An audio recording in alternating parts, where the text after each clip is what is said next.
कहेंगे? सीएम योगी आदित्यनाथ क्या कुछ कह रहे हैं, आपको सुनवाते हैं। तहसील है, उनसे जुड़े हुए जो एसोसिएशन है, उनके भी तमाम पदाधिकारी आज के इस कार्यक्रम में उपस्थित हुए हैं। उनके सभी पदाधिकारीगण और गोरखपुर के सभी वरिष्ठ अधिवक्तागण और उपस्थित भाइयों बहनों, मेरा आज का जो कार्यक्रम है केवल इस समय केवल अधिवक्ता समुदाय के लिए है, इसलिए मैं आपके अवसर पर आप सबका हृदय से अभिनंदन करता हूं और आपको बधाई देता हूं कि गोरखपुर कलेक्ट्रेट में और सदर तहसील के अधिवक्ताओं के लिए अच्छे सुविधायुक्त चैम्बर्स का निर्माण यहां पर होगा। गोरखपुर कलेक्ट्रेट से इसकी शुरुआत हो रही है और मुझे लगता है कि प्रदेश के अंदर हर एक कलेक्ट्रेट में, हर एक तहसील में, हर एक सिविल कोर्ट बार एसोसिएशन में हम ऐसे ही अच्छे चैम्बर्स अधिवक्ताओं के लिए बना सकेंगे। इसके लिए इसका शुभारंभ यहां से किया जा रहा है। मैं इसके लिए आप सबका हृदय से बधाई देता हूं, आप सबको अपनी शुभकामनाएं भी देता हूं। प्रदेश सरकार ने एक निर्णय लिया है कि हम विभागीय कार्यालयों को एक जगह लेकर के जाएं और हम गोरखपुर और वाराणसी कमिश्नरी से इसकी शुरुआत कर रहे हैं। मंडल के जितने भी कार्यालय होंगे वह एकीकृत भवन में हम लोग देने जा रहे हैं और मुझे लगता है इसका सबसे अधिक लाभ या तो जनता को होगा या अधिवक्ता भाइयों बहनों को होगा, क्योंकि उनको अब अपने वादकारी के कार्य के लिए 10 कार्यालय नहीं जाना पड़ेगा, बल्कि एक ही बिल्डिंग में, एक ही जगह में उनको सारी सुविधा उपलब्ध हो पाएगी। इस दृष्टि से यह कार्यक्रम का शुभारंभ हम गोरखपुर से करने जा रहे हैं। गोरखपुर के मंडल से जुड़े हुए पहले चरण में सभी कार्यालय एक भवन में हम लोग लेके आने जा रहे हैं। उसके निर्माण कार्य की स्वीकृति हम लोगों ने दे दी है और उसके साथ ही हम लोगों ने यह भी कहा है जहां पे कोर्ट का भवन बने, जहां पर मंडल के सभी कार्यालय बने या मंडलायुक्त से जुड़ी हुई जो कमिश्नर्स कमिश्नर का कार्यालय बने, तो वहां पर उनके बार एसोसिएशन के लिए भी, जितने भी उनके स्वयं के कार्यालय के लिए भी और अधिवक्ताओं के चैम्बर्स के लिए भी व्यवस्था अच्छी होनी चाहिए, क्योंकि दोनों जब एक साथ मिलकर के चलेंगे तब हम वादकारी के हितों को संरक्षित कर पाएंगे। और इस दृष्टि से इस कार्यक्रम का शुभारंभ करते हुए मुझे बहुत प्रसन्नता की अनुभूति हो रही है। मैं जानता हूं पिछले 10 महीने से वैश्विक महामारी कोरोना से हर व्यक्ति त्रस्त है। दुनिया की बड़ी बड़ी ताकतें इससे पस्त हो गई। आप मीडिया को देखते होंगे, अमेरिका के अंदर जो दुनिया की सबसे बड़ी ताकत है, वहां की स्थिति कितनी खराब है और वहां पर जनजीवन को उसने कैसे प्रभावित किया है। ब्रिटेन जिसने टीका की शुरुआत की, वहां पर फिर से नए स्ट्रेन ने फिर से वहां पर एक नई समस्या खड़ी की है। फिर से लोग लॉकडाउन की तरफ जा रहे हैं, लेकिन देश के अंदर भी और प्रदेश के अंदर भी प्रधानमंत्री मोदी जी के मार्गदर्शन में कोरोना के खिलाफ जिस एक अभियान को हम लोगों ने मार्च 2020 में प्रारंभ किया था, आज जब हम 21 की शुरुआत में हैं तो बहुत विश्वास के साथ कह सकते हैं कि आज प्रदेश के अंदर ड्राई रन हो रहा है, एक ट्रायल किया जा रहा है कि वैक्सीनेशन का कार्यक्रम कैसे होना है। 5 तारीख को पूरे प्रदेश के अंदर होगा और फिर हम विश्वास के साथ कह सकते हैं कि मकर संक्रांति के आसपास हम लोग वैक्सीन लेकर के, प्रदेश की जनता के लिए वैक्सीन लेकर के भी हम प्रदेश के अंदर और देश के अंदर इस कार्यक्रम को आगे बढ़ा करके इस सदी की सबसे बड़ी महामारी को परास्त करने में सफल होंगे। लेकिन यह एक सामूहिक प्रयास है। आपने देखा होगा जब हम लोग किसी एक महामारी से लड़ते हैं तो महामारी से लड़ने के लिए केवल सरकार को ही उन चीजों का सामना नहीं करना पड़ता है। महामारी है तो स्वाभाविक रूप से सरकार उसको लीड करेगी, सरकार नेतृत्व देगी, लेकिन सरकार के नेतृत्व के साथ जब पूरा तंत्र शामिल होता है, आम जनमानस और विभिन्न संस्थाएं एक साथ उनके साथ सहयोगी बनती हैं, तो सफलता की एक नई कहानी कहती हुई दिखाई देती है।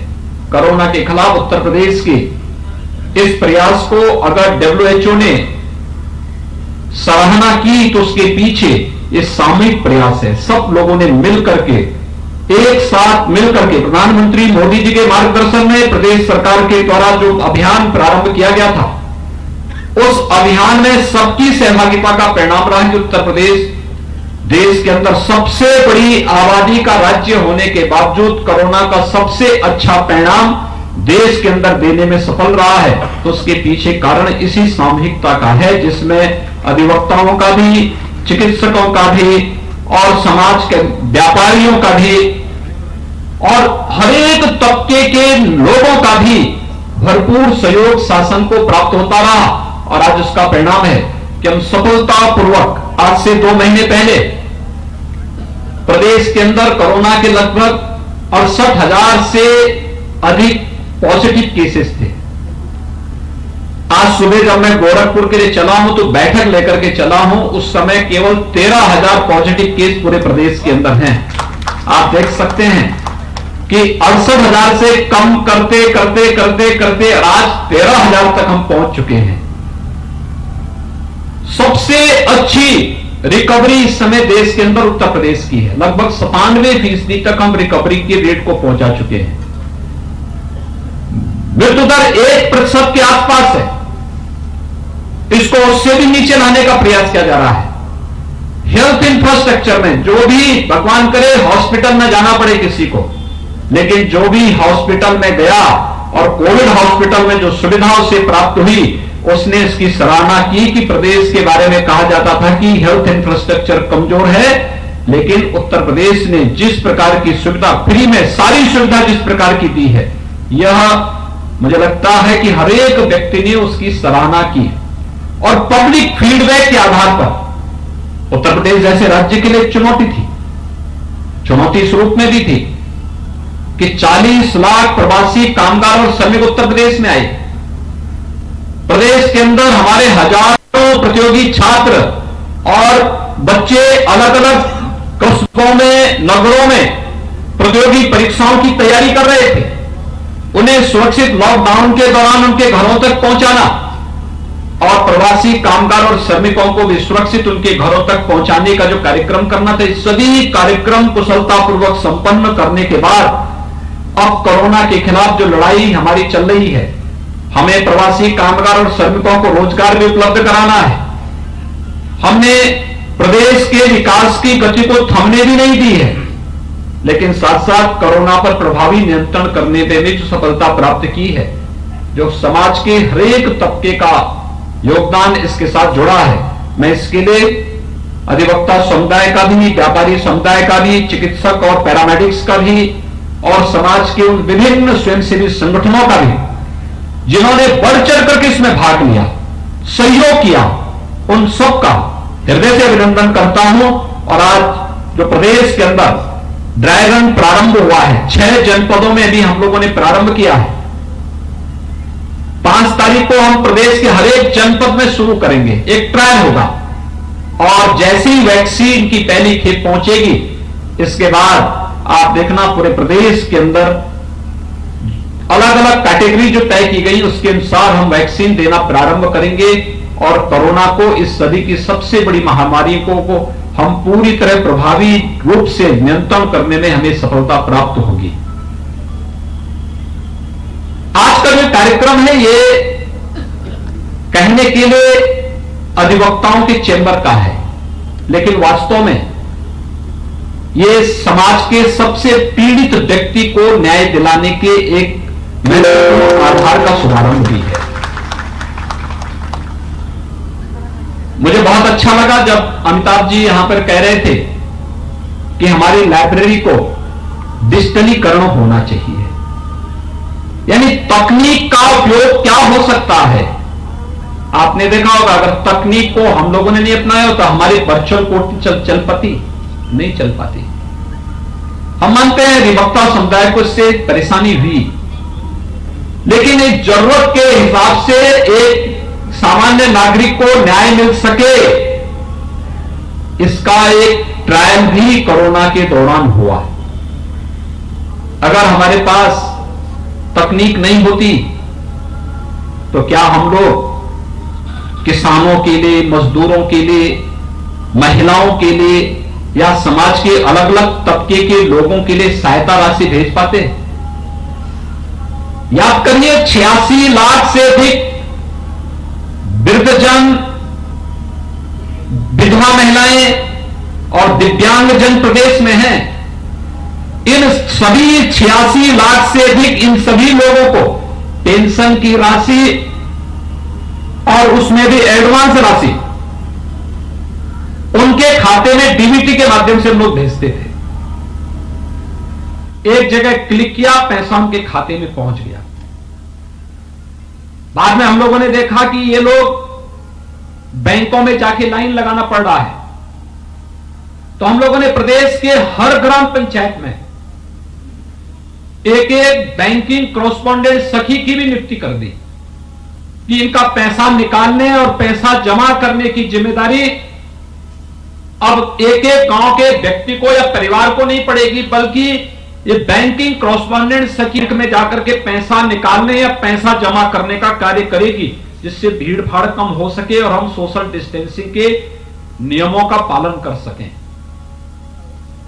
यानी तकनीक 2,35,00,000 किसानों के खाते में प्रधानमंत्री किसान सम्मान निधि का पैसा कोरोना कालखंड में हर दूसरे तीसरे माह भेजने की कार्रवाई हो, या प्रदेश के अंदर जनधन अकाउंटधारी महिलाओं के खाते में धनराशि उपलब्ध कराने की, अतिरिक्त राशि सहयोग के रूप में उपलब्ध कराने की कार्रवाई हो। ये सभी कार्य इसलिए हुए क्योंकि तकनीक से जोड़ने का एक कार्य हुआ था। उनके अकाउंट खोले गए और उस अकाउंट में धनराशि हम बैंक के माध्यम से दे सके, इसके लिए कार्य प्रारंभ किया गया। उसका परिणाम हर एक व्यक्ति को राहत भी हुई और साथ साथ सरकार को यह कहने का अवसर किसी तंत्र को यह नहीं पड़ा कि हमारे पास मैन पावर नहीं, हम ये नहीं कर पाएंगे। और मुझे लगता है कि ये डिजिटल लाइब्रेरी का जो एक कॉन्सेप्ट है, ये बहुत अभिनंदनीय है और इसमें आप लोग अपना तैयार करिए। राज्य सरकार इसमें पूरा सहयोग करेगी, जिससे हर एक अधिवक्ता उस क्षेत्र में क्या कुछ हो रहा है उस ज्ञान से अपने को अपडेट तो कर ही सके, लेकिन साथ साथ इस डिजिटल लाइब्रेरी का लाभ हमारे नए अधिवक्ताओं को और अच्छे ढंग से प्राप्त हो सकता है, जो इस क्षेत्र में घुस करके अपने उज्जवल भविष्य को आगे बढ़ाना चाहते हैं। यह अधिवक्ता चेंबर वास्तव में हम देखते थे, जो पीड़ित व्यक्ति आता था या आता है, हम हर व्यक्ति जानते हैं कि कोई अधिवक्ता के पास तब आता है जब वह हर जगह से थक हार जाता है और पूरे विश्वास के साथ आपके एक सादे कागज में हस्ताक्षर करता है। हस्ताक्षर करके फिर वह आपके भरोसे छोड़ करके इस लड़ाई पे इस विश्वास के साथ बैठता है कि अब मुझे न्याय जरूर मिलेगा। कितना विश्वास उसका होता है। लेकिन कभी कभी बहुत बार होता है ना कि अगर कोई व्यक्ति ये देखेगा कि वो घर से बड़े विश्वास के साथ चला है कि मैं जा रहा हूं कचहरी में, वहां पे मुझे वकील साहब मिलेंगे, वकील साहब के यहां मैं जाऊंगा, वकील साहब का मतलब उसके मन में एक ऐसा वो है कि वकील साहब का मतलब ये है कि बहुत अच्छा चेंबर होगा, वहां पे उनके साथ बातचीत होगी, उनके साथ फिर हम चर्चा आगे बढ़ा पाएंगे। लेकिन जब वो चेंबर में आकर के देखता है कि टूटा हुआ खपड़े के नीचे वकील साहब बैठ रहे हैं, बरसात में चू रहा है, गर्मियों में पसीने से तर हो रखे हैं, और उन स्थितियों में उसके मन में एक चित्र ये भी आता है कि क्या ये वकील साहब मुझे न्याय दे पाएंगे। एक संदेह, उसके मन में जो संदेह होता है, मैं इसलिए बोल रहा हूं कि रवि किशन जी कह रहे थे कि मैं क्या कर सकता हूं, मैंने कहा इस पे फिल्म बना दीजिए।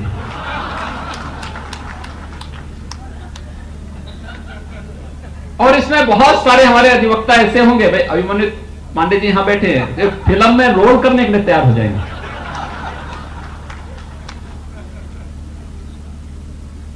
वह पीड़ा, भाई एक वादकारी घर से चला और एक विश्वास के साथ चला है कि मुझे न्याय कहां मिलेगा, लेकिन उसे नहीं मालूम कि जिलाधिकारी को देना है, एडीएम को देना है, मंडलायुक्त को देना है, एसडीएम को या तहसीलदार को किसको देना है, या डिस्ट्रिक्ट जज को, एडिशनल डिस्ट्रिक्ट जज को, सीजीएम को किसको देना है। वो तो ये मानता है वकील साहब है, उसको जज के चेहरे के बारे में जानकारी नहीं, वह तो ये मान के चलता है कि मुझे न्याय वकील साहब देंगे। लेकिन फर्स्ट इंप्रेशन कहां खराब होता है, जब वह चेंबर देखता है, टूटा हुआ चेंबर देखता है, उसके मन में विश्वास होता है, क्या शंका थोड़ी खड़ी होती है, क्या मुझे न्याय मिल पाएगा। इस शंका का समाधान होना ही चाहिए और इसलिए अच्छे चेंबर अधिवक्ताओं के लिए बनने ही चाहिए, और इसी दिशा से हम लोगों ने अधिवक्ताओं के अच्छे चेंबर बनाने का कार्य प्रारंभ किया है। ये अच्छे चेंबर इसी क्रम में बनाने की कार्रवाई होनी चाहिए, और मुझे लगता है कि प्रदेश सरकार ने इस दिशा में एक प्रयास प्रारंभ किया। हम लोगों ने प्रदेश के अंदर, सरकार इस बात को लेकर चिंतित है, न्यायालयों में जो वाद लंबित पड़े हुए हैं, वर्षों से पड़े हुए हैं, 60 70 वर्षों से पड़े हुए हैं, 20 से 25 वर्ष में हमारी एक पीढ़ी बदल जाती है। आप अनुमान करिए 60-70 वर्षों से वाद लंबित होंगे, क्या स्थिति होंगी उस परिवार पर, और वाद दाखिल करने वाला व्यक्ति इस धरती पे है कि नहीं है। ऐसा तो नहीं कि फिर से वह जन्म ले रहा होगा कि भाई मेरा जब जब एक वाद निस्तारित होगा, इसके लिए फिर से उसको जन्म लेना पड़े। इस दृष्टि से भी जो एक वादों की संख्या है, इसका समाधान कैसे हो, सरकार भी चिंतित है, न्यायपालिका भी चिंतित है, हर एक पक्ष इससे चिंतित है, और इसके लिए नए नए तरीके अपनाए जा रहे हैं।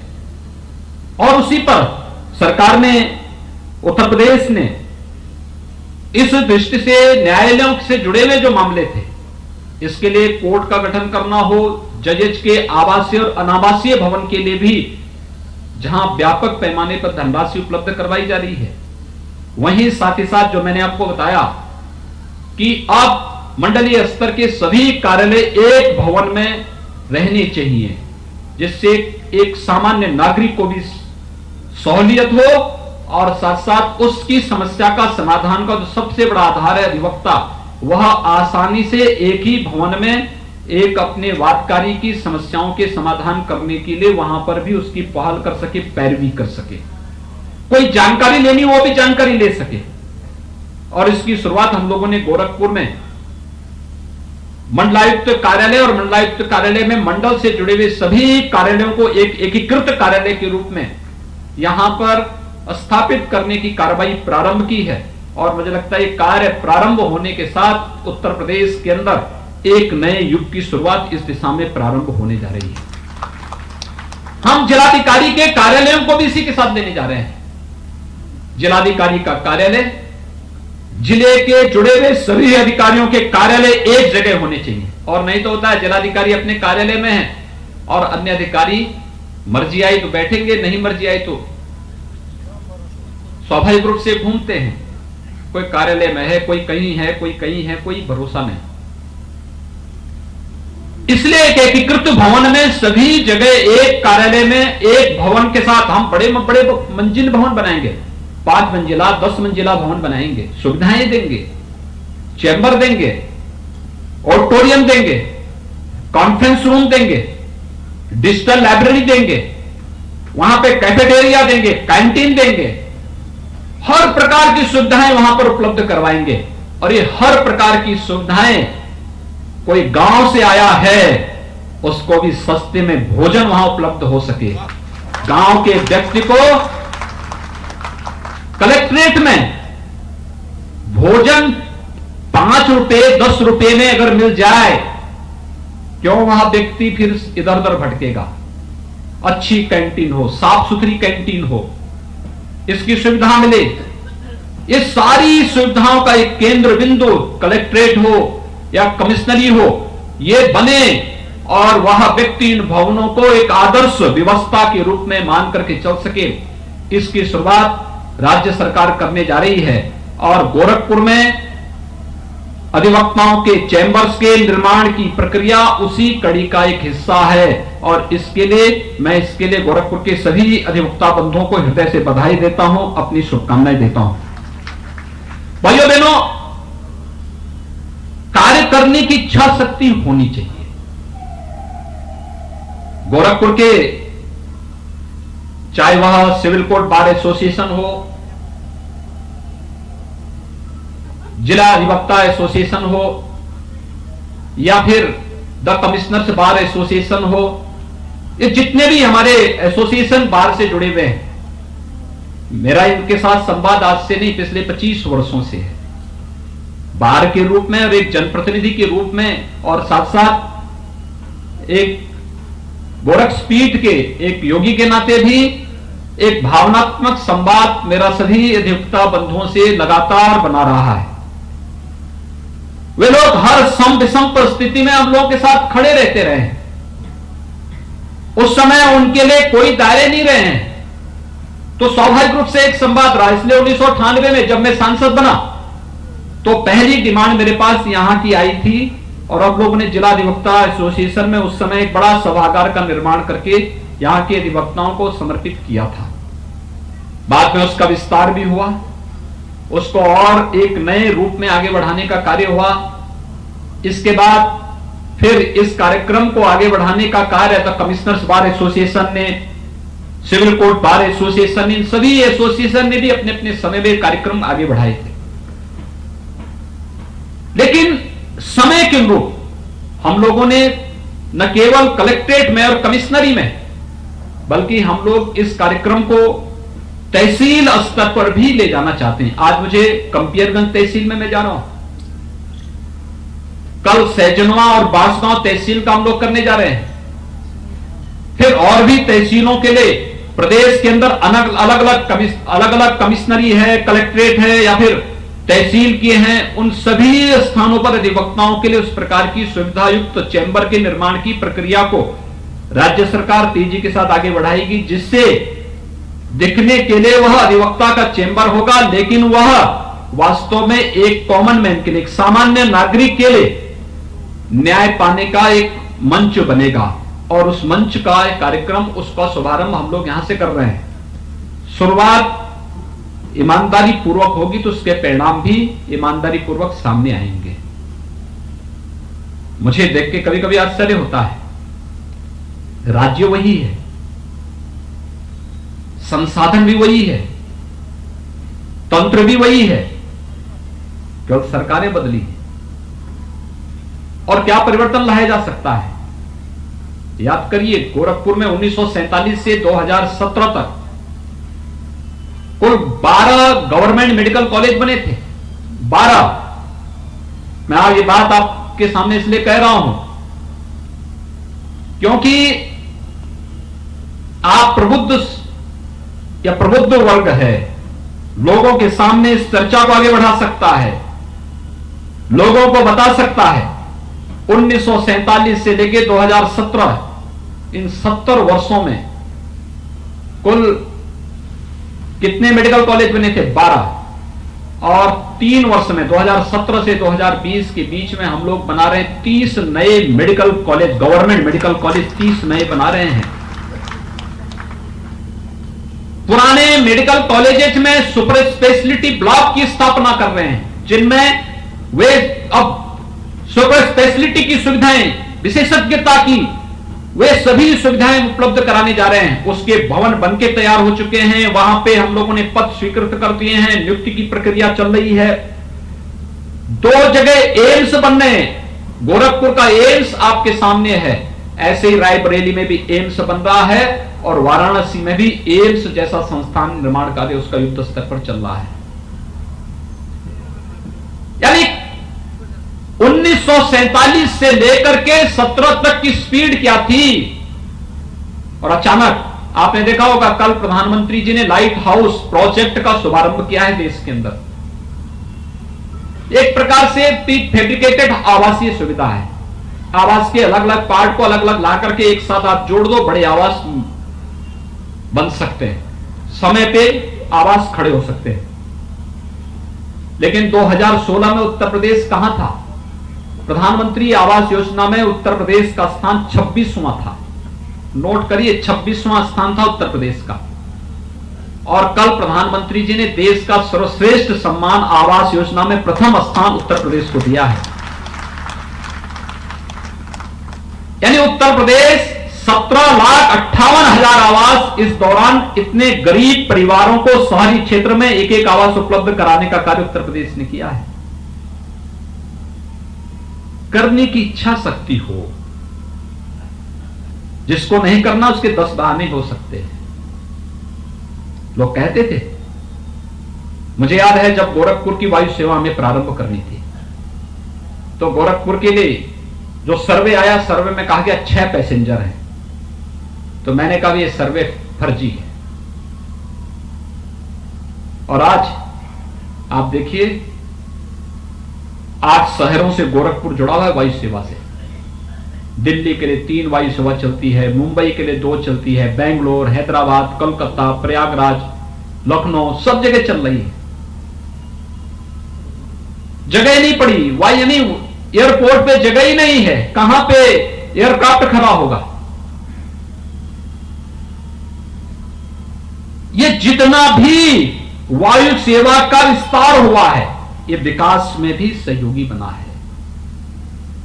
आज गोरखपुर की सड़कें चौड़ी हो रही हैं। आज गोरखपुर स्वास्थ्य सेवा के एक नए हब के रूप में स्थापित हो रहा है। विकास का एक नया मॉडल बन रहा है और विकास के इस नए मॉडल के साथ सभी सड़कों का चौड़ीकरण उसी प्रक्रिया का हिस्सा है। यह कहीं ना कहीं प्रत्येक नागरिक के जीवन में एक नया परिवर्तन लाता है। हमें दिखने के लिए दिखता होगा कि हम गोरखपुर में हैं, हम सोचते हैं अयोध्या में मंदिर बन जाएगा, क्या होगा? मंदिर बनेगा, आस्था का तो सम्मान होगा ही होगा, लाखों लोगों की आजीविका और रोजगार भी उसके साथ जुड़ती हुई दिखाई देगी। वहां होटल भी खुलेंगे, वहां धर्मशालाएं भी खुलेंगी, वहां पे ट्रांसपोर्टेशन में भी नए नए सुधार होंगे, वहां पे विकास की नई नई संभावनाएं आगे बढ़ेंगी, लोगों को एक नए अवसर प्राप्त होंगे। ये सभी अवसर और जीवन के प्रत्येक क्षेत्र में प्रदान करने की जो कार्रवाई हो रही है, इसी कार्रवाई का हिस्सा है विकास। आज पूर्वांचल एक्सप्रेस वे इसी तरह पर आगे बढ़ाया जा रहा है। गोरखपुर लिंक इसी इससे आगे बढ़ाए गोरखपुर तक जोड़ा जा रहा है। विकास आज की आवश्यकता है और विकास के साथ हर एक व्यक्ति जब जुड़ता हुआ दिखाई देगा, हम में से हर व्यक्ति कहीं ना कहीं उसका पार्ट है। कोई प्रत्यक्ष होगा, कोई अप्रत्यक्ष होगा, और जब सभी लोग मिलकर के इस कार्यक्रम को आगे बढ़ाएंगे तो स्वाभाविक रूप से हर एक चेहरे पर खुशहाली लाने में सफलता प्राप्त होगी। और मुझे प्रसन्नता है कि हमारा अधिवक्ता समुदाय सम विषम परिस्थितियों में इस कार्यक्रम को सफलतापूर्वक आगे बढ़ाने में पूरी मजबूती के साथ लगा हुआ है।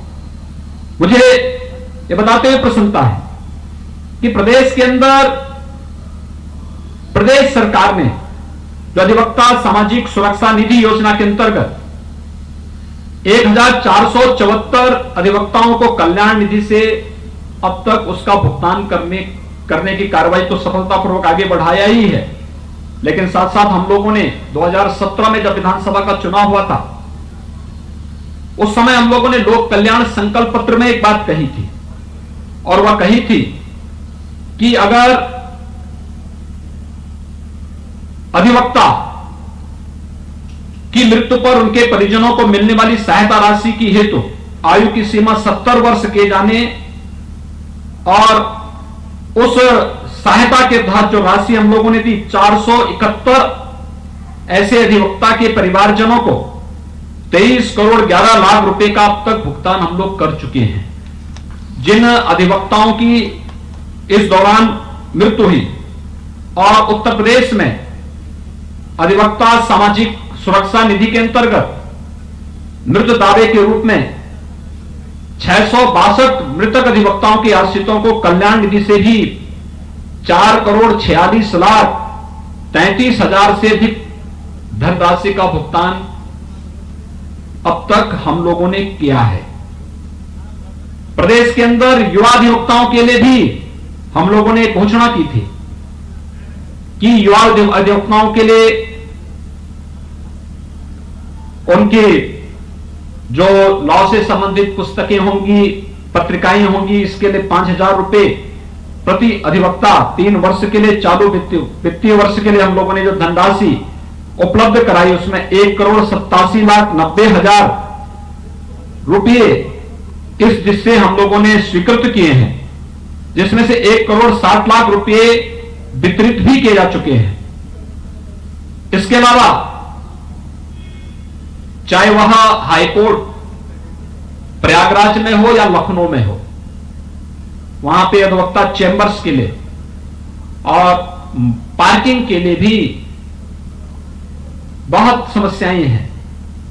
तो हम लोगों ने हाईकोर्ट में प्रयागराज में इसके लिए 573 करोड़ रुपए की वित्तीय स्वीकृति वहां के लिए उपलब्ध कराई है। इसके साथ ही लखनऊ में भी 184 करोड़ रुपए चेंबर के लिए और मल्टी लेवल पार्किंग के लिए हम लोग वहां पर उपलब्ध कराए हैं।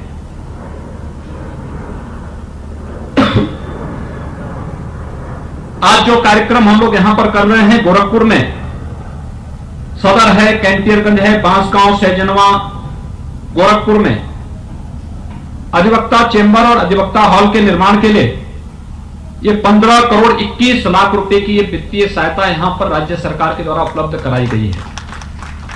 यानी गोरखपुर के साथ साथ जो हमारे तहसील के बार हैं वहां पर भी ये सुविधा हम लोगों ने प्रदेश के अंदर उपलब्ध करवाने का कार्य किया है। और मुझे प्रसन्नता होगी कि हम लोग तकनीक के साथ जुड़ने और उस प्रक्रिया के साथ अपने आप को जोड़ने के लिए आगे बढ़ सकेंगे। तो आने वाले समय में मुझे लगता है कि न्याय और भी सरल और सुलभ बनाने में मदद मिलेगी। मैं गोरखपुर अधिवक्ता एसोसिएशन को आज के इस कार्यक्रम के लिए हृदय से धन्यवाद देता हूं। जो मान पत्र उन्होंने हमारे सामने रखा है उसका पूरा अवलोकन करके सरकार उसमें पूरा सहयोग उन्हें उपलब्ध कराएगी। और आप सबको मैं इस अवसर पर हृदय से बधाई देता हूं। 2021 का यह वर्ष आप सबके लिए मंगलमय हो। आप अपने वादकारी के हितों के लिए और एक सामान्य नागरिक को न्याय दिलाने के लिए इसी प्रतिबद्धता के साथ कार्य कर सकेंगे। इस विश्वास के साथ मैं आप सबके प्रति आज के इस अवसर पर आप सबको हृदय से बधाई देते हुए अपनी शुभकामनाएं देता हूं। बहुत बहुत धन्यवाद। जय हिंद।